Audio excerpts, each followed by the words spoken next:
There's no feeling more intense than starting over. If you deleted your homework the day before it was due, as I have, or if you left your wallet at home and you have to go back after spending an hour in the commute. If you won some money at the casino and then put all your winnings on red but it came up black. If you got your best shirt dry cleaned before a wedding and then immediately dropped food on it. If you won an argument with a friend and then later discovered that they just returned to their original view. Starting over is harder than starting up. If you're not ready for that, like if you've already had a bad day, then what you're about to go through might be too much. Feel free to go away and come back. I'll be here. No. Alright, thanks for coming with me on this trip. I'll understand if you have to take a break at any point. Just find a safe place to stop and quit the game. And don't worry, I'll save your progress, always. Even your mistakes. This game is a homage to a free game that came out in 2002, titled Sexy Hiking. The author of that game was Jazzuo, a mysterious Czech designer who was known at the time as the father of B games. And B games are rough assemblages of found objects. Designers slap them together very quickly and freely, and they're often too rough and unfriendly to gain much of a following. They're built more for the joy of building them than as polished products. In a certain way, Sexy Hiking is the perfect embodiment of a B game. It's built almost entirely out of found and recycled parts, and it's one of the most unusual and unfriendly games of its time. In it, your task is simply to drag yourself up a mountain with a hammer. And that act of climbing, in the digital world or in real life, has certain essential properties that give the game its flavor. No amount of forward progress is guaranteed. Some cliffs are too sheer or too slippery. And the player is constantly, unremittingly in danger of falling and losing everything.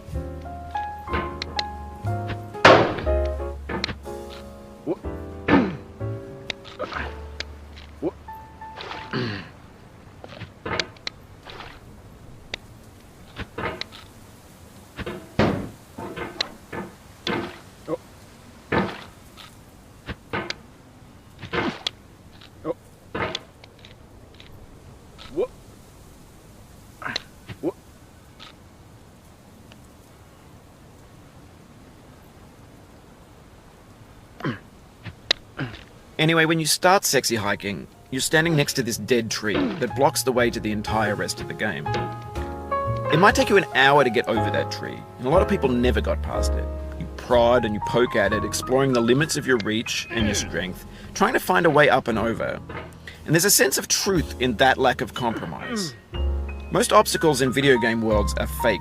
You can be completely confident in your ability to get through them once you have the correct method or the correct equipment or just by spending enough time.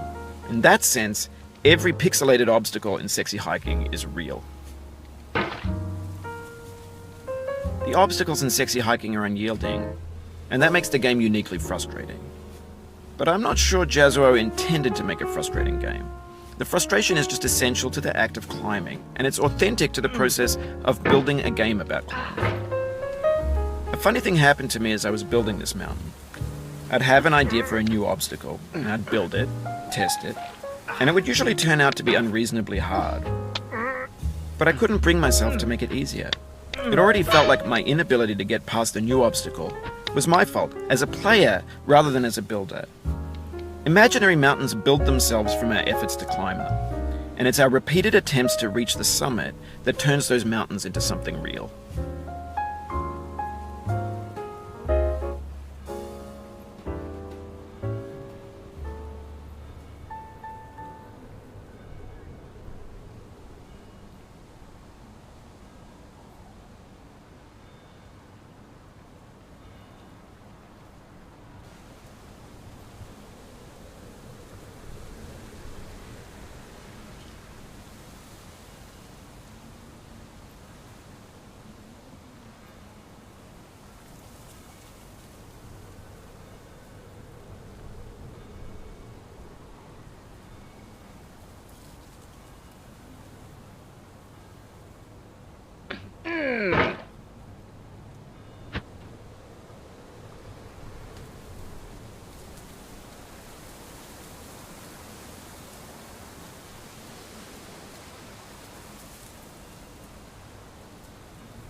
When you're building a video game world, you're building with ideas. And that can be like working with quickset cement. You mold your ideas into a certain shape that can be played with, and in the process of playing with them, they begin to harden and set until they're immutable, like rock. And at that point, you can't change the world, not without breaking it into pieces and starting fresh with new ideas.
You've done this part before. You know it's possible. Just do what you did the first time.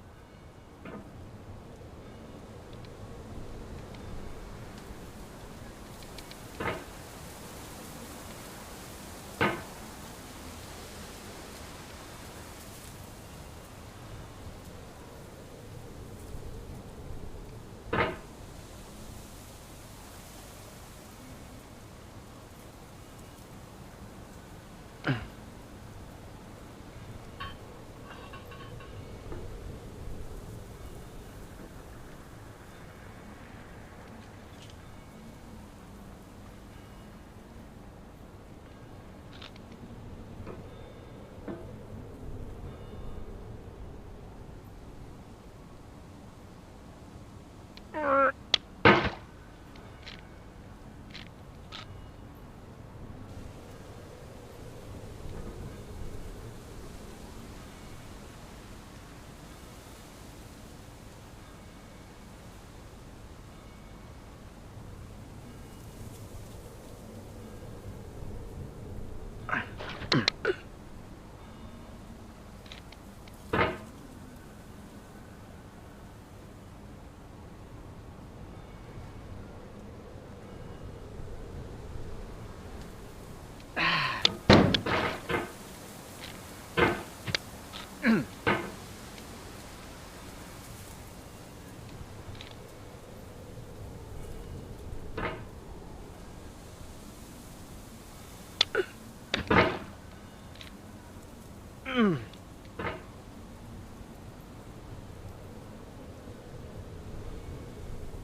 What?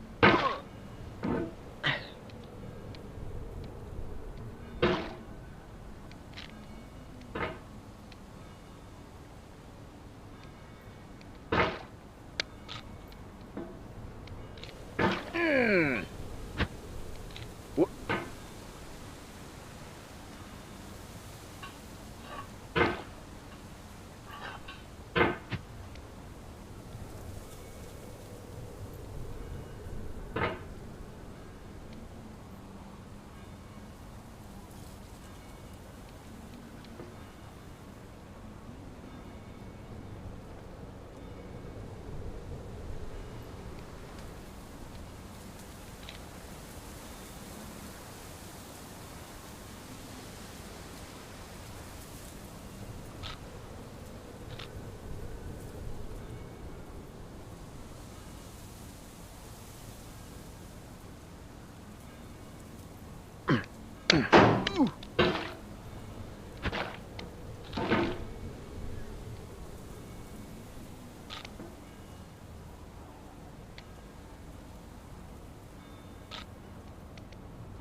challenges.